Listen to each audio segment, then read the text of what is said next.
प्रिय दर्शकों, नमस्कार। एक बार फिर से उपस्थित हूं आप सबके सामने विश्लेषण जन्म कुंडली का इस कार्यक्रम के अंतर्गत।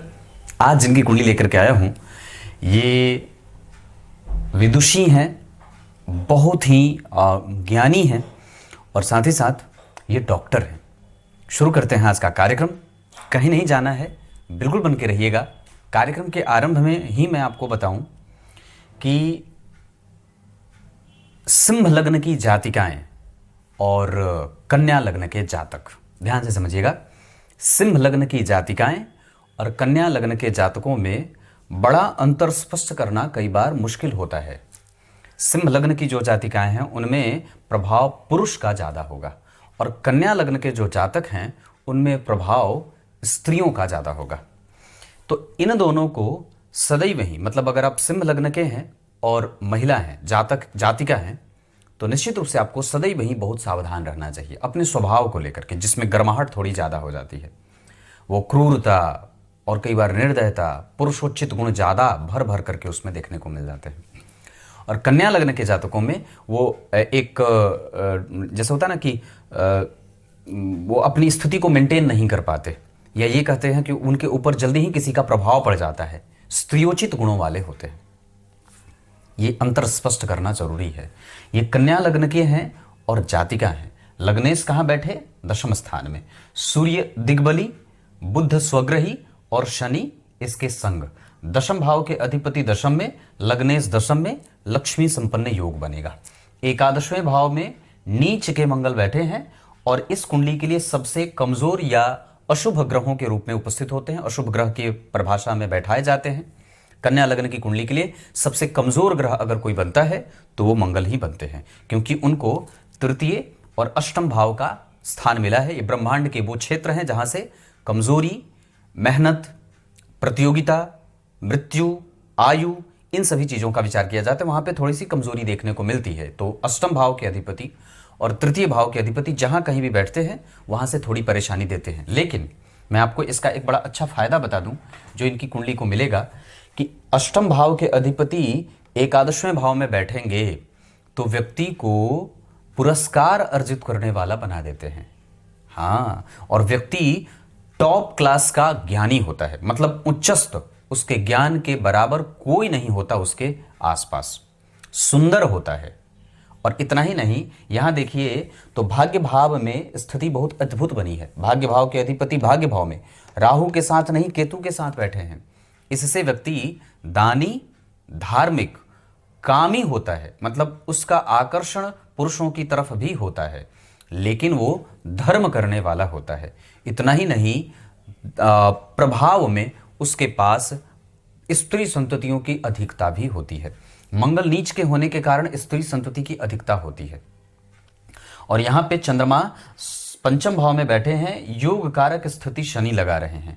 गुरु से दृष्ट पंचम भाव और पंचमेश, इस वजह से व्यक्ति को देर सवेर ही सही पर पुरुष संतति की प्राप्ति भी हो जाती है। ये कुंडली लग्न के अधिपति और जन्म कुंडली में दशम स्थान में बैठे और बुध के ऊपर गुरु की दृष्टि है। इस वजह से व्यक्ति में धार्मिकता, बौद्धिकता, अपने बल पे धन कमाने वाला। और एक बात जो और भी देखने को मिलेगी कि अष्टम भाव के अधिपति एकादशवें में बैठ करके पंचम को देख रहे हैं। उच्च की दृष्टि से चंद्रमा और मंगल का संबंध बन रहा है। गुरु की दृष्टि सूर्य पे, गुरु की दृष्टि शनि पे, गुरु की दृष्टि बुध पे व्यक्ति को धार्मिक, न्यायप्रिय और चरित्रवान बनाएगी। पर कई बार यहां पे अष्टम भाव के अधिपति एकादशवें में बैठ करके जब पंचम भाव को देखते हैं तो अपने माता पिता का सुख व्यक्ति को कमजोर मिलता है। पूर्व की आयु में व्यक्ति को कष्ट होता है और बाद की आयु बड़ा सुखमय बीतती है। इस कुंडली के लिए शनि दशम स्थान में बैठे हैं और सप्तम स्थान को देख रहे हैं।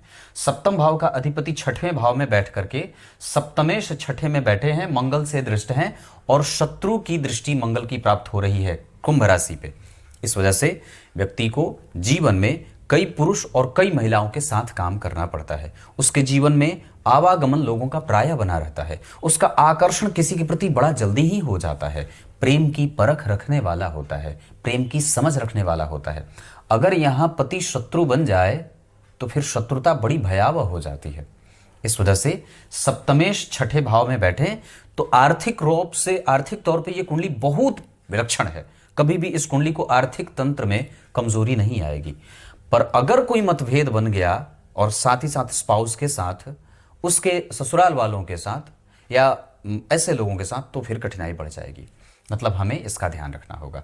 गुरु की दृष्टि ने सूर्य को देखा है, इस वजह से नौकरी में, करियर में और व्यापार में व्यक्ति को कोई दिक्कत नहीं होगी। अष्टम भाव से मंगल का संबंध, अष्टम भाव के अधिपति पे चंद्रमा की दृष्टि, जो एकादशवें भाव के अधिपति हैं, तो अष्टमेश को चंद्रमा ने देखा और एकादशेश जो चंद्रमा है वह स्वयं अपने एकादशवें भाव को देख रहे हैं। इस वजह से व्यक्ति के जीवन में जो कुछ चीज एक वक्त पे छूटी हुई मालूम पड़ती है, वो चंद्रमा की दशा में वापस उसे पुनर्प्राप्त कर लेता है। गुरु की दशा में हमें अपने दाम्पत्य पे ध्यान ज्यादा देना होगा और पीछे, मतलब गुरु की दशा में संतति जाते जाते व्यक्ति को प्राप्त हो जाती है। और ये जो गुरु की दशा है, इसमें कई बार पति पत्नी में मतभेद भी सामान्यतया किसी न किसी चीज पे फ्रंट पे आकर के लड़ जाना, या बॉस के साथ या धर्म के साथ या भाग्य के साथ या पिता के साथ, इन लोगों से मतभेद गुरु की दशा में बनेंगे। लेकिन शनि की दशा में, चूंकि शनि है सप्तम भाव के अधिपति, सप्तम भाव के ऊपर इनकी दृष्टि है, तो व्यापार बहुत अच्छा रहेगा। इस भाव के अधिपति गुरु ने शनि को देखा है, तो पंचम भाव से संबंधित और छठवें भाव से संबंधित सारे दोष गुरु की दृष्टि के कारण समाप्त हो जाएंगे। और गुरु इस कुंडली के लिए बाधकेश होते हैं। मिथुन, कन्या, धनु और मीन लग्न की कुंडलियां अगर लग्न में बनी हो तो सप्तम भाव बाधकेश हो जाता है। अब वो अपनी दशाओं में आपका काम पूरा तो करेगा, पर बाधाओं के साथ पूरा करेगा। कर्म क्षेत्र को जरा उजागर करके देखते हैं। शनि लग्न में बैठ करके व्यक्ति को कटिबद्ध, नियमबद्ध और प्रैक्टिकल मानसिकता के साथ, धर्म के साथ जुड़ा रहता है। वो सबका आदर करता है, पर काम पे उसका फोकस ज्यादा होता है और भविष्य को लेकर के वो थोड़ी बहुत चिंताओं में सदैव ग्रसित रहने वाला, थोड़ा नेगेटिव और थोड़े से आलस्य के साथ अपने काम को शुरू करने वाला होता है। बुध के साथ गुरु और मंगल तुला के बैठे हैं। व्यक्ति अगर कोई भी कारोबार करना चाहता है तो बिल्कुल कर सकता है। अपने मूल जन्म स्थान से दूर जाकर के भी अगर आप सफल होना चाहती हैं तो निस्संदेह हो सकती हैं। इस कुंडली के लिए पंचम भाव के अधिपति जन्म कुंडली में गुरु बनते हैं, तुला के बैठे हैं, सूर्य और चंद्रमा बैठे हैं जन्म कुंडली में एक साथ, और लग्न के अधिपति 12 में। इस वजह से आरंभ में थोड़ा डर, थोड़ी मेहनत ज्यादा, और जब तक कोई काम स्टैब्लिश ना हो जाए तब तक आपको थोड़ा बहुत डर सदैव लगता रहेगा। बाद में चल करके वो चीजें बिल्कुल ही परफेक्शन के साथ पूरी होती हैं और व्यक्ति धन को लेकर के कभी भी चिंतित नहीं होता। गुरु की दृष्टि सूर्य पे है, कभी धनवान नहीं बनाए ऐसा हो ही नहीं सकता है। गुरु की दृष्टि द्वितीय भाव पे, व्यापार से व्यक्ति को धन ज्यादा आएगा। गुरु की दृष्टि 12वें भाव पे और 12वें भाव के अधिपति पे, इस वजह से व्यक्ति के पैसे अटकेंगे नहीं और व्यक्ति किसी भी कोर्ट केस कचहरी आदि के मामले में, सरकारी संपत्ति, सरकारी जांच वगैरह के मामले में कभी पड़ने वाला नहीं है। यहां मैंने एक झरोका प्रस्तुत किया आपके सामने की कुंडली ऐसे बनी है। छठवें नंबर में जो राशि बनी है वो मूलतः छठवें भाव की राशि है। काल पुरुष की कुंडली का छठा भाव यहां होता है और मूलतः वो लग्न में बना है। इस वजह से व्यक्ति नौकरी करने वाला, पदस्थ अधिकारी, पद वाले लोगों के साथ काम करने वाला, अपने से नीचे कई लोगों को ऑर्डर देने वाला और सदैव ही प्रतियोगिताओं में जीने वाला होता है। उनके पास सदैव नया लक्ष्य बना रहता है और सदैव व्यक्ति गतिविधियों में युक्त रहता है, प्रेमी होता है और तुरंत ही किसी को अपना मन हार बैठता है। अब इस कुंडली में मैं और भी आगे बढ़ूंगा, पर आपको इनके पंचांग से परिचय करा दूं। इनका जन्म होता है शनिवार को और इस कुंडली के लिए शनिदेव होते हैं पंचम के साथ छठवें भाव के अधिपति। सामान्यतया लग्नेश के परम मित्र और जन्म कुंडली में पंचमेश होने के कारण यहाँ पे शनि को एक अच्छे भाव के अधिपति, लेकिन उनकी मूल त्रिकोण राशि जन्म कुंडली के छठे भाव में उलझ रही है। इस वजह से कई बार शनि की दशा को थोड़ी बहुत प्रतियोगिताओं में या थोड़ी बहुत मानसिक चिंता या कई बार व्यक्ति को पाचन तंत्र से संबंधित समस्या या कारोबार को लेकर के थोड़ी बहुत चिंताएं होती हैं। चिंता होगी पर वस्तुतः वो चिंतित करने वाली होंगी नहीं, ये बात है। इस कुंडली में चंद्रमा से द्वितीय घर में गुरु बैठे हैं, व्यक्ति को बड़ा सुंदर बनाते हैं। चंद्रमा से पंचम घर में शुक्र बैठे हैं, जो व्यक्ति के दाम्पत्य को कभी भी टूटने, विखरने और कष्ट नहीं होने देते हैं। इस कुंडली में चंद्रमा से अष्टम छठवें घर में बुध और शनि बैठे हैं, जहां व्यक्ति को नौकरी और व्यापार से सफलता मिलती है। इस कुंडली में चंद्रमा से सातवें घर में मंगल व्यक्ति को उद्योगी, उद्यमी और प्रगतिशील विचारों वाला बना देते हैं। चंद्रमा से एकादशवें भाव में राहु संतति को लेकर के हमें बहुत सावधान होना पड़ता है। उसको श्रेष्ठ संस्कार देने होते हैं, उसको लेकर के उसके धन, उसकी चिंताएं, उसका करियर, उसका स्वास्थ्य, उसकी व्यग्रता और उसके मैत्री पे हमें बहुत ज़्यादा ध्यान देना होता है। ये चंद्रमा से एकादशवें भाव में राहु का बैठना संतति से संबंधित मतभेद, संतान को लेकर के कष्ट और संतति के कारण कई बार व्यक्ति के मन में भेद पैदा होता है। हमें इसका ध्यान रखना होता है।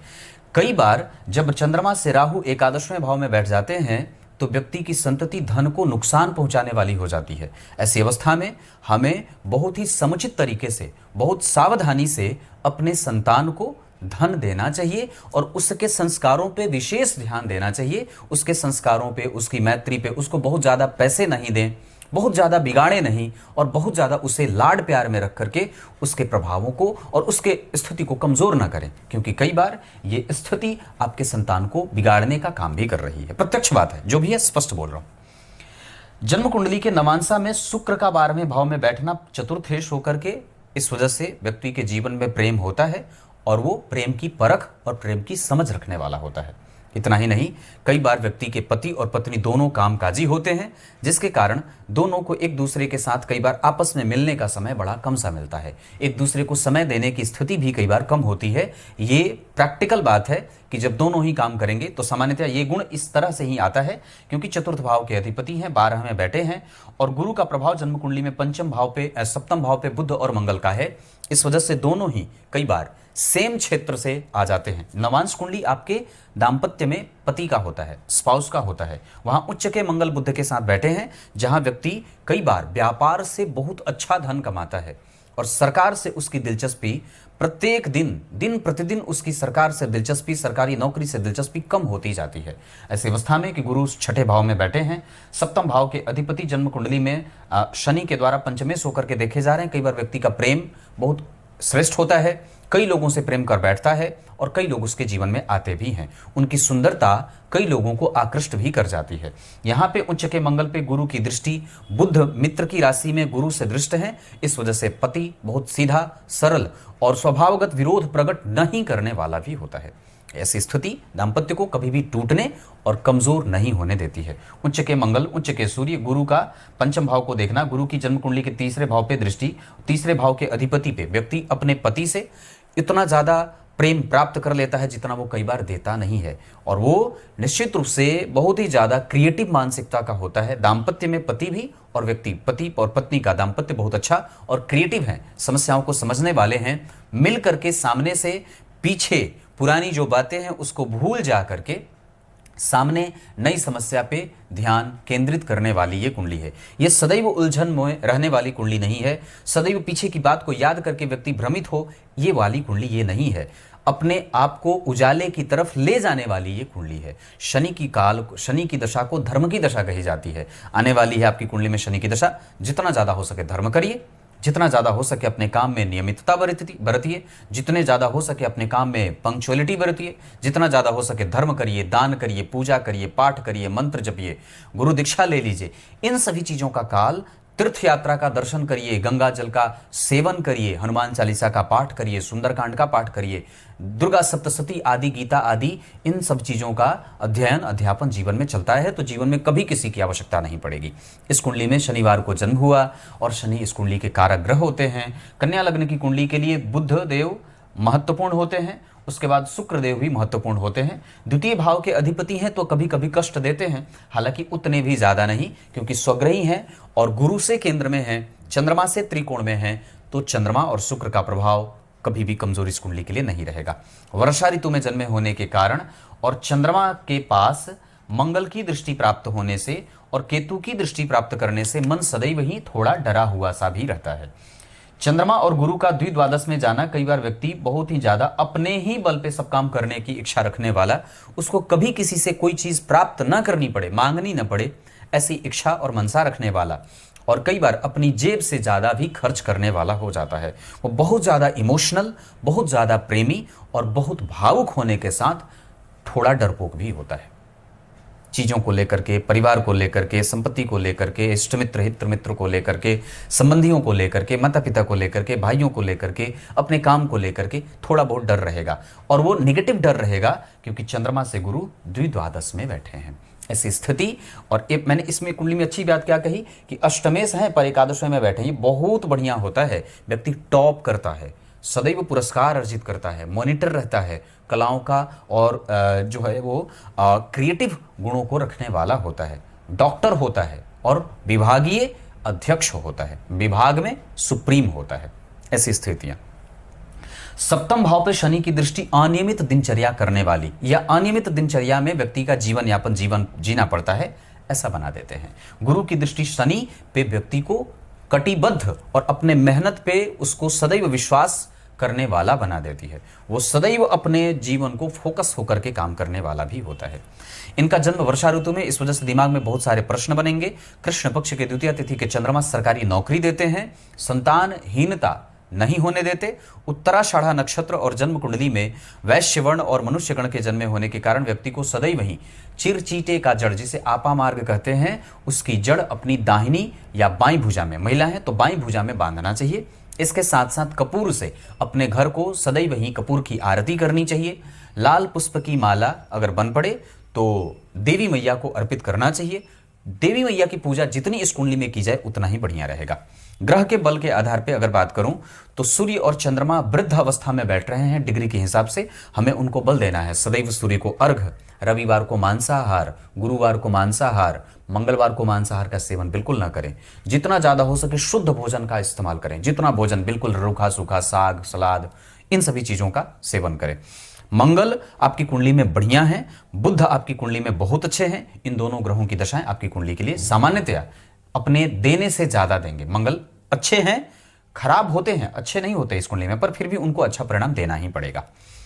गुरु का प्रभाव आपकी कुंडली में थोड़ा कमजोर है, इस वजह से अपने अंदर धर्म, आध्यात्म, चिंतन, ग्रंथ का अध्ययन, ग्रंथ का दान, ब्राह्मणों की सेवा, ब्राह्मणों की आराधना, माता पिता की सेवा, उनकी आराधना, उनकी सेवा शुश्रूषा का भाव रखना चाहिए। इसके अतिरिक्त इस कुंडली में पिता भाव थोड़ा कमजोर सा दिख रहा है, इस वजह से कई बार कमजोरी वहां होती है, ये बात भी दिख रही है। शुक्र का प्रभाव और शनि का प्रभाव इस कुंडली में ठीक है, मैं इसे खराब नहीं कहूंगा। राहु की दशा कमजोर गई है, गुरु की दशा आपको पटरी पे लेके आई है, शनि की दशा मेंटेन करेगी, ऐसी स्थिति बनती है।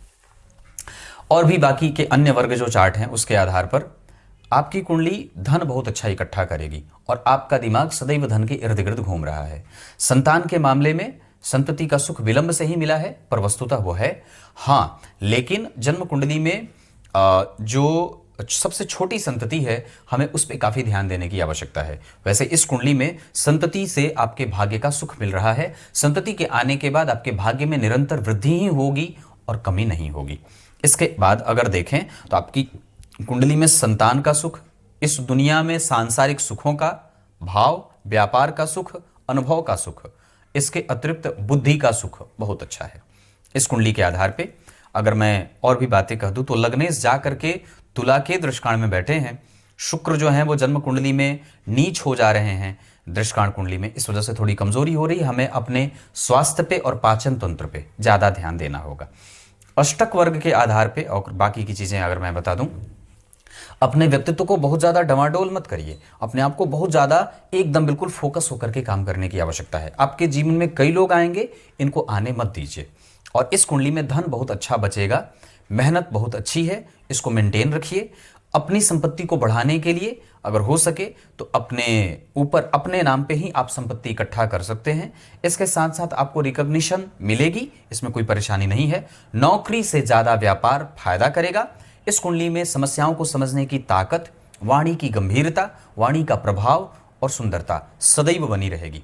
इस कुंडली में भाग्य को बल देने के लिए देवी मैया की उपासना नित्य प्रति करना चाहिए। सप्तश्लोकी दुर्गा का पाठ करना चाहिए। दुर्गा पूजा में निश्चित रूप से दुर्गा सप्तशती का पाठ किसी ब्राह्मण के द्वारा कराया जाए। इसके अतिरिक्त अगर बन पड़े तो करियर इस कुंडली का बहुत अच्छा है, इसमें कोई परेशानी नहीं है। विदेश जाने की कोई आवश्यकता नहीं, आप अपने घर पे ही, अपने जन्म स्थान से बहुत ज्यादा नहीं, अपने देश में ही रह करके अच्छी खासी संपत्ति इकट्ठा कर सकते हैं। घूमने फिरने का योग है इस कुंडली में, इसकी कोई बात नहीं है। अब इस कुंडली में मैं और भी कई सारी चीजें आपको बता देता हूं, जैसे तिथि। इस कुंडली के आधार पे द्वादशी तिथि सबसे अच्छी होगी और इसके साथ अष्टमी तिथि भी बहुत अच्छा होगा। पंचमी तिथि भी बहुत अच्छा है कोई काम करने के लिए। इस कुंडली के लिए शुभवार के मामले में अगर बात करें तो गुरुवार और बुधवार का दिन बहुत अच्छा है। इस कुंडली में अगर पश्चिम दिशा का भवन इकट्ठा रखा जाए, मतलब अपना जो प्रवेश द्वार है वो पश्चिम दिशा में बहुत अच्छा रहेगा।